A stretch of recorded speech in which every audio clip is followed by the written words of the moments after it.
end, and I can tighten these as it's squirting, and you can see how the seals work that way. Usually you do it with air and you can hear it. This way you'll see it. Is there a mark on the outside of the coupling that shows you where the seal is, so you know how far?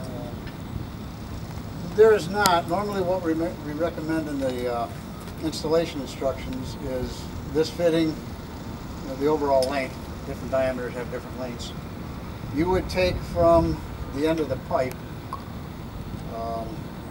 half the distance of the fitting, and maybe another quarter-inch or so, put a mark on the pipes. So when you bring it together, you drop it in, you slide it over the joint, you're centered over the joint, but the joints, you actually don't want them tight, touching together. You want them a little bit apart. You don't want them any more farther apart than, I think, about 3/4 of an inch. The reason for that is if you're going to do any pigging in the line, especially spheres, if it's a wide gap there, if you have more than an inch or so, the sphere could get hung up. You can get there and crack a bypass it and just sit there forward. So that's, for pigging concerns, you need to control how wide that gap is. But if your saw cut is a little bit crooked,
This one you can install on a live.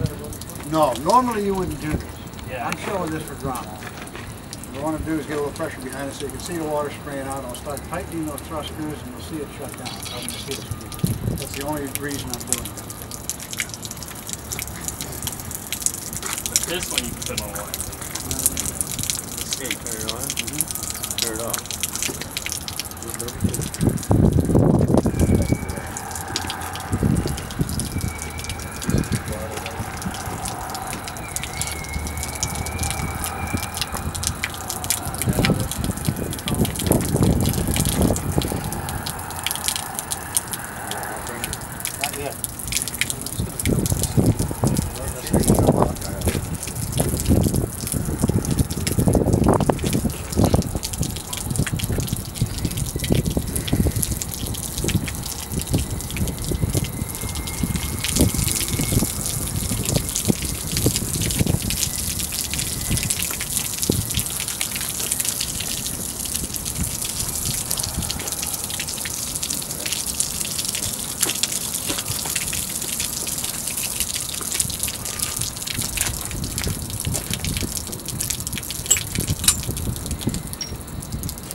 I did. So we let it go a little longer, make sure we got all the air out.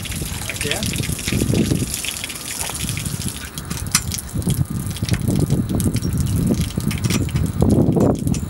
My valve not moving very well.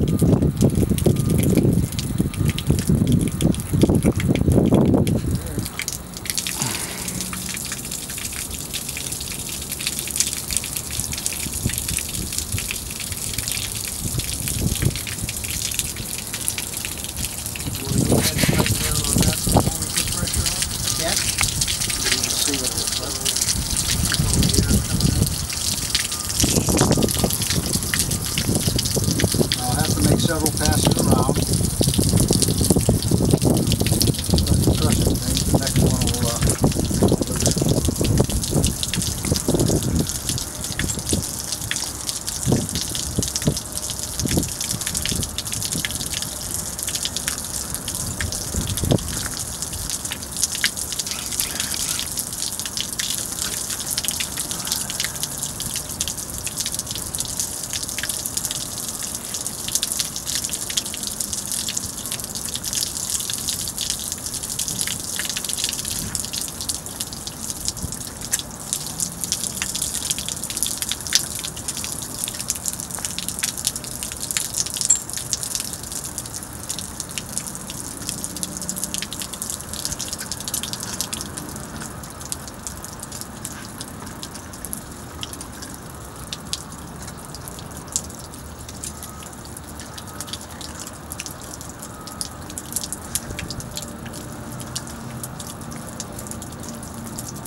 Now on these small bolts we have a torque value of about 25 psi, and that is determined to be enough so you get enough squeeze on the seal but you're not in danger of shearing the bolt off. You already got the other ones before you're on the other end? Yeah, they've been already tightened. They've not been taken apart. You need 25 foot-pounds? On these small bolts, that's what this would be. I don't have the small torque wrench with us, and designed this leg to be in the way, so I can't get the torque wrench on there.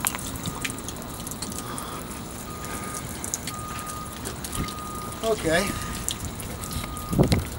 So what I'd like to do, I guess, is how are we going to be able to, before we put pressure from the pump on here, I want to make sure that we're not over-pressurizing anything. I'm not sure what pressure that's, how you regulate that.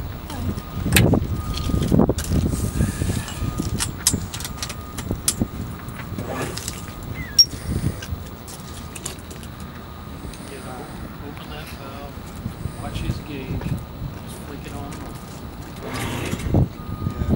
Yeah, I just don't know what your, What's this rated at? well, how you regulate it. You should be able to get it to where it's running and staying at a constant pressure. I think we've ever done it. You just flick it on, taking it up to the pressure. Okay. What we'll do, okay, see if you can get up to 100 and then I'll lock this. Pump it up until you hit 100 psi or so.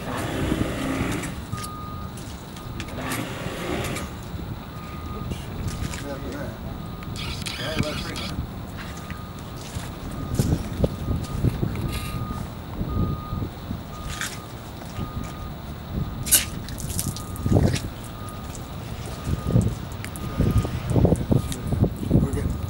Where is 100 on the dial? I can't see. Right here. We're getting about 55 psi just from city water. Dave, turn the pump on. Give it a bump and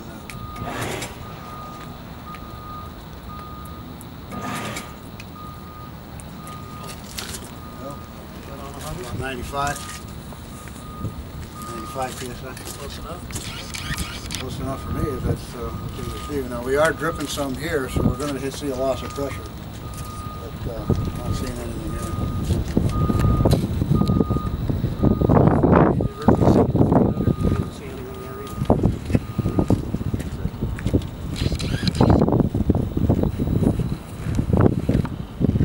No leakage. It is slowly degrading because of this valve right here.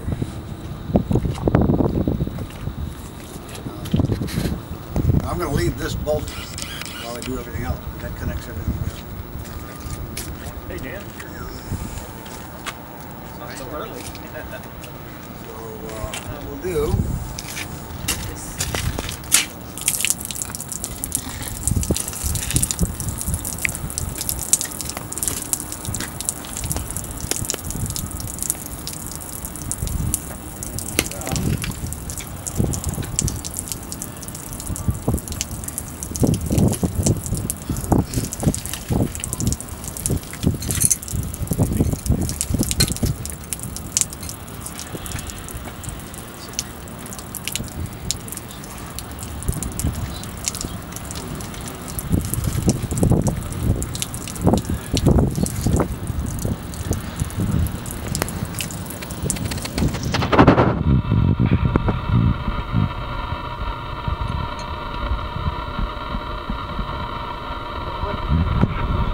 the sleeve next to the leak before we turn the water on, just so I have a little bit of reprieve and good.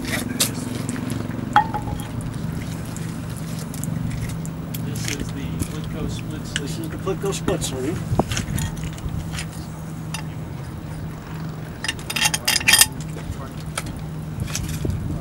Turn it wide open.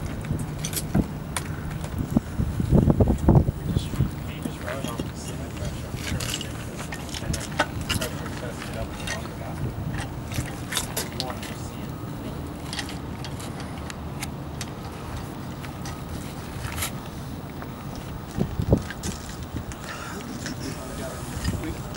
First thing we'll do is we'll take the pressure gauge off, crack it open, there's air in the way, get out the air,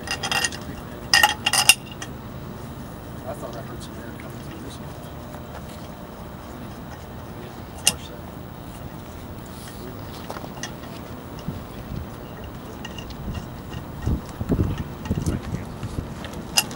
What did you say the weight of this one was on the 10-inch?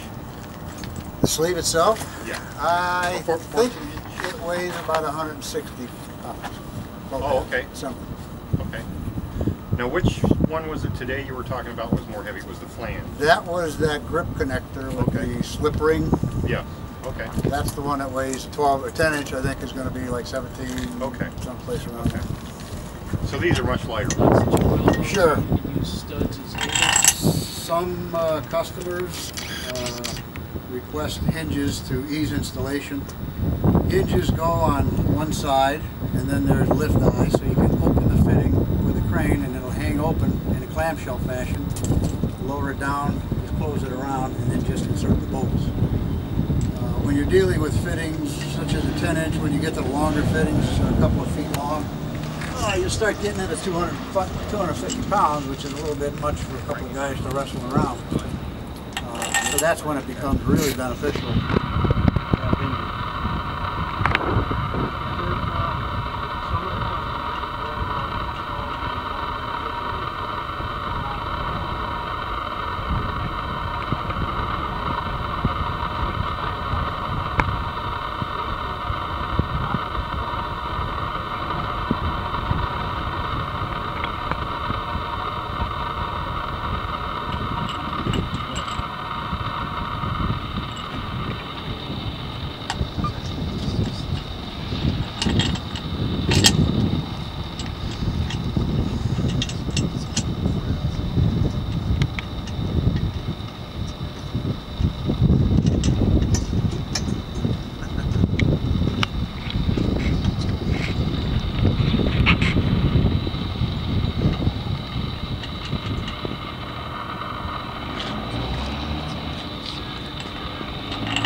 Notice on the split sleeves, on the standing length here, that the center bolts are longer. And the reason for that is, here I have this thing loosely assembled on the pipe, I can still move it. But you cannot get those halves together because of the seal compression that happens. You engage it with the longer bolts. On a long sleeve, there'll be 4 long bolts, 1 in each corner.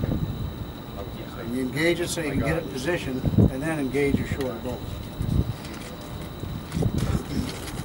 Now what I need to do, change sockets. These are 3/4 inch bolts, which take 90 foot-pounds.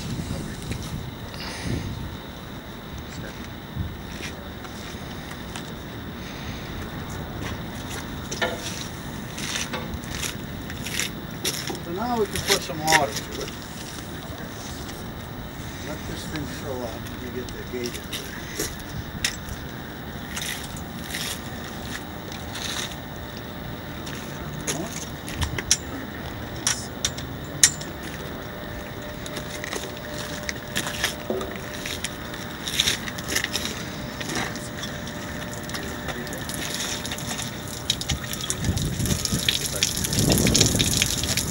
Flip this over so it's about halfway across, centered over the leaf.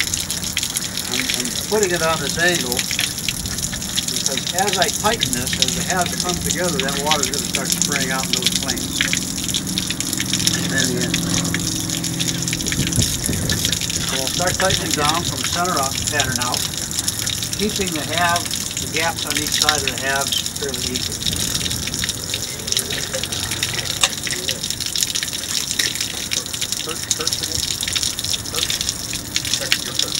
I'm Pete.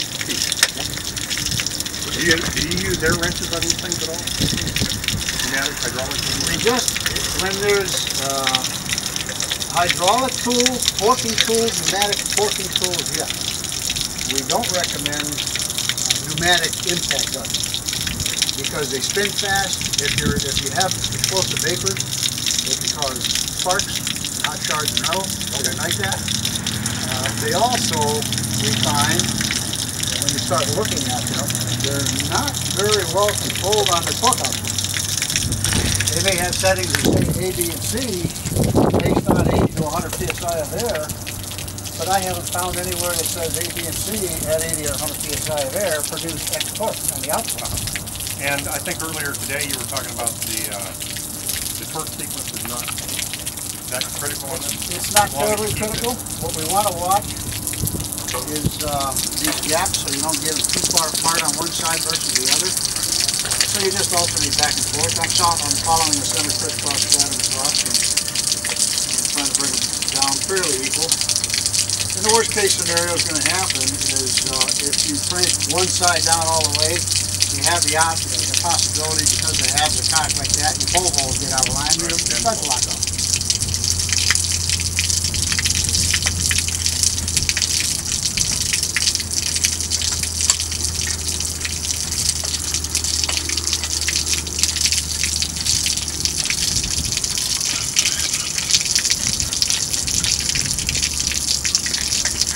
So are you a scuba diver as well?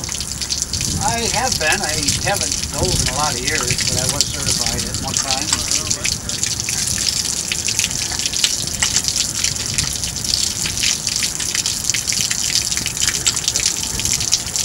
Well, the only thing I've done is going down looking for lost progress, things like that.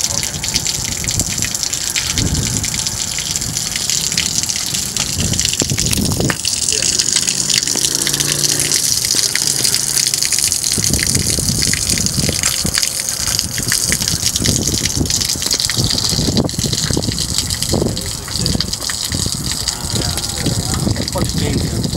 Let's try to capture some of the spray to the water.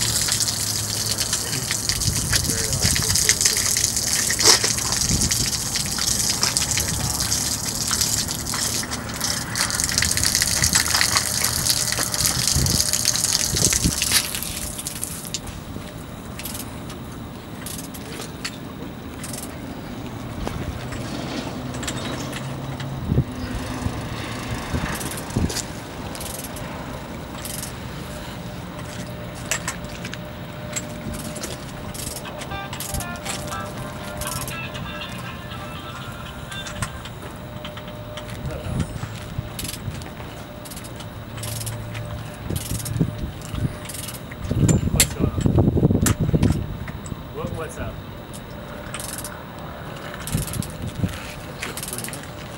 Right. No, not at all. I just basically need 2 ends. But I still need 700. This coupling, how clean is the end of those pipes have to be? Putting together and moving. Coatings need to be removed. Okay, cool. Thanks, Al. At least where the seals contact the pipe.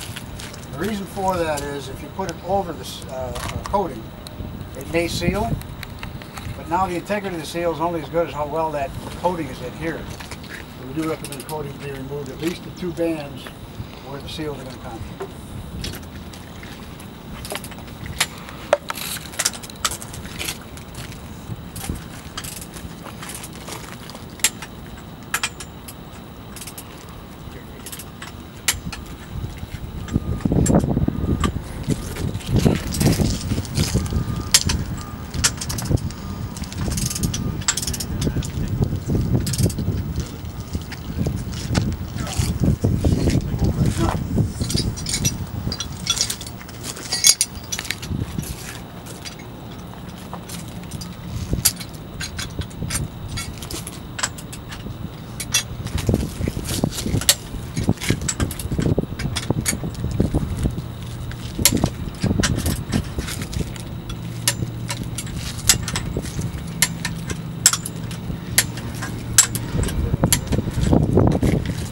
Okay, I thought that would be a little more dramatic than it was. We're at 50 psi there, out of water.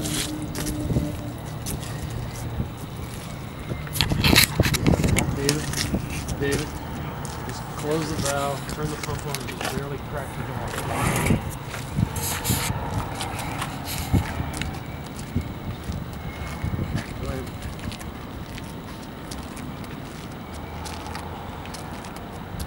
Why don't you leave the pump rolling?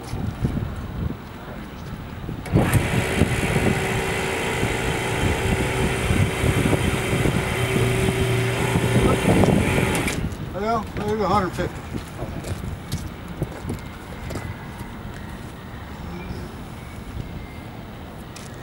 Normally in the field, when you pressurize something like this, you want people away from the repair until things stabilize. Especially in pipeline operations, you'll get surges and hammering and whatnot going on.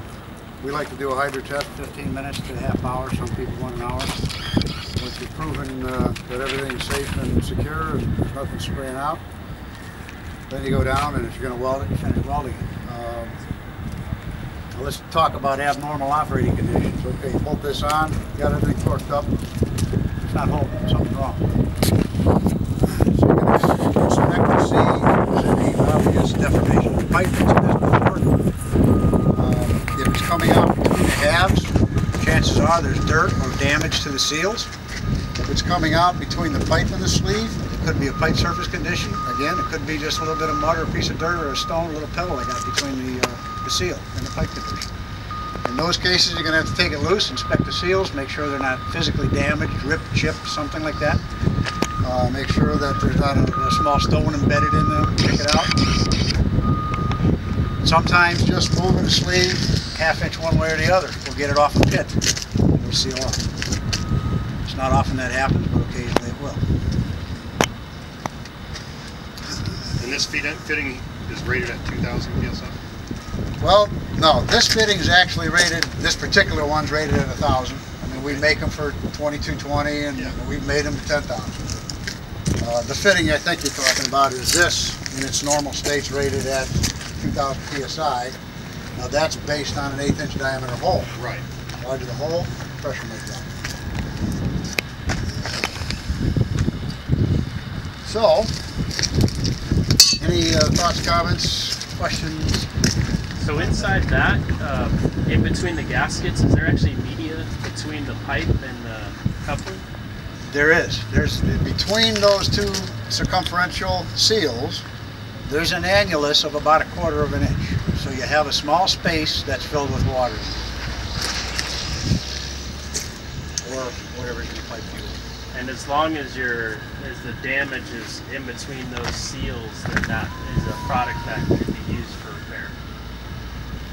Yes, I think I understand what you said. But yeah, you want to make sure that the key here is if you want your seal contact to be about 1 inch past any damage or corrosion or deformation or gouges or anything like that.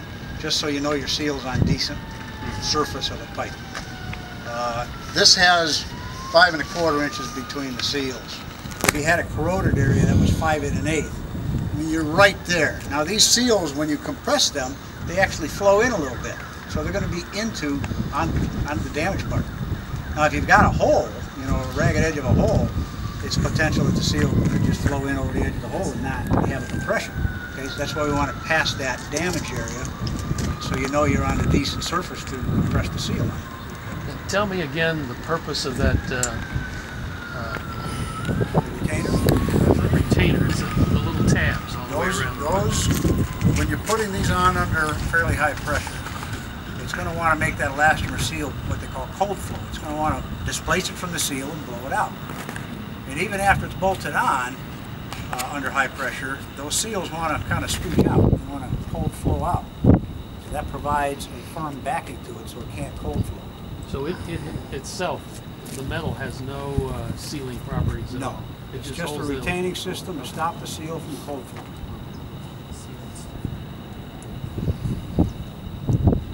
Yeah, some people think they're kind of that mesh that's like a grip that when we pull on it, the tighter it gets. It's not the case. It's simply a retaining system for the seals.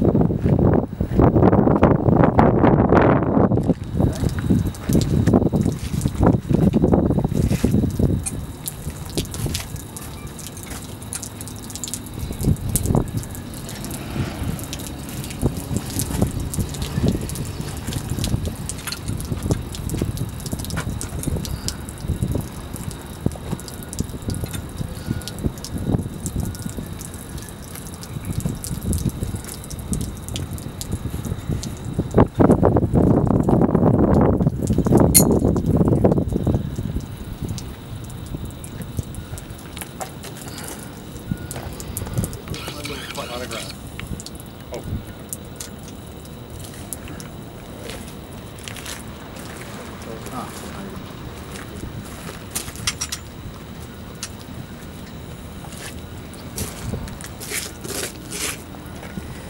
This is usually the one. So what you do with these, you bend them open, back that four screw off till it's just sticking up a little teeny bit. The pilot pin's sticking out just a little bit. Probably doing a little less water these days. Put it on next to the loop. Then the band.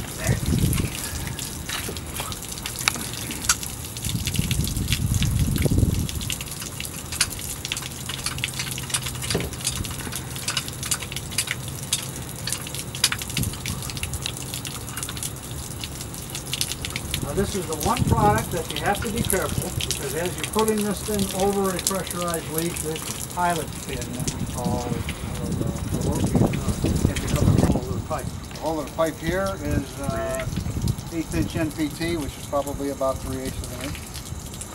Quarter, 3/8, something like that. Flip that over until you're centered.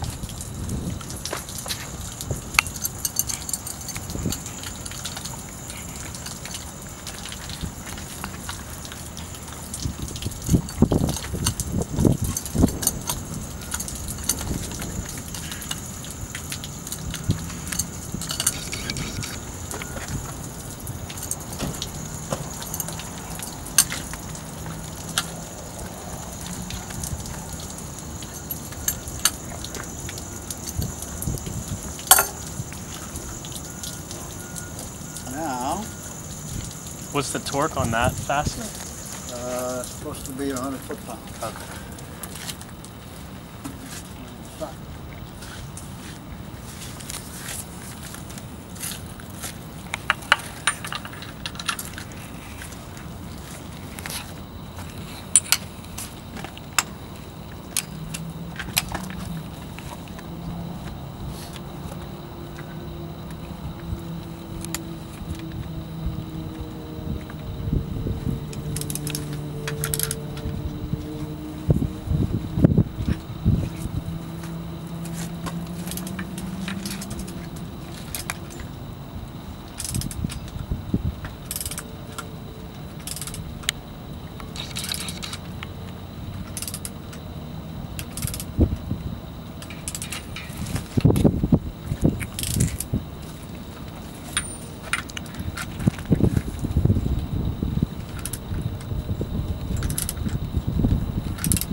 gauging.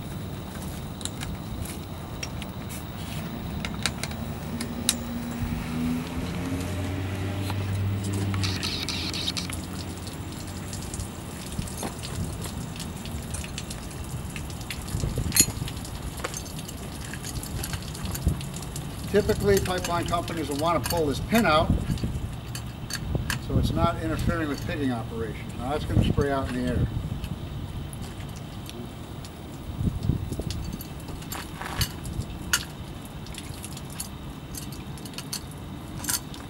Now with those Teflon cones, you don't have that pin. That's a solid cone.